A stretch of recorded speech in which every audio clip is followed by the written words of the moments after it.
educators are sitting in a place where right now this is still being standardized testing is still rolling out in most districts. From the people that I've talked to, this is happening. And so while it's extremely frustrating, and we all are sitting here with the same frustrations, again, we cannot control that this is still happening. This is still being put in motion. So just from your perspective, because both of you, I feel like, are just, so for lack of a better term, like level-headed. Like you, I was going to say the same thing. Like, yes. it just, you don't allow these it types of things to really, I'm sure that you're frustrated, but you don't allow it to really, to wear it forever. You don't wear it. Or wear it for the rest of the year. So what would be your advice to educators during this time? Because so many of them are putting pressure on themselves right now, and they're starting to feel the anxiety even more and the stress, which is then going to be passed on to their students. So what do we have control of right now as educators that will make a difference during this time of moving into standardized testing?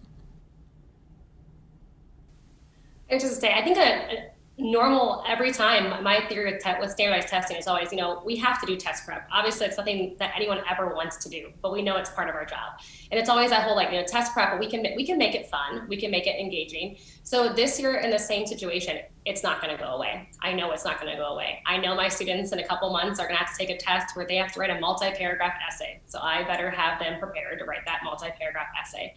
So instead of stressing myself out or getting mad about it because I have no control over it, I'm looking for ways that I can make it more engaging for them. So when they come to that test, they can take a deep breath and be like, I remember that lesson Mrs. Cap did with me when we did this multi-paragraph essay, and I remember it was fun. So, how can I make this fun for them ahead of time? So when they walk into that test or they sit down at that computer, they think of that. And they're not thinking of, oh my gosh, I hope I don't fail. They're thinking of that fun lesson we did to practice that skill or that standard. And I think that's really important because we don't want them to walk in blindly. Again, even though we might not agree with it, it's happening. So it's not fair to our kiddos to have them walk into that test and sit down and just feel totally overwhelmed. We want to do everything we can to prepare them with just some simple lessons so it's familiar to them beforehand.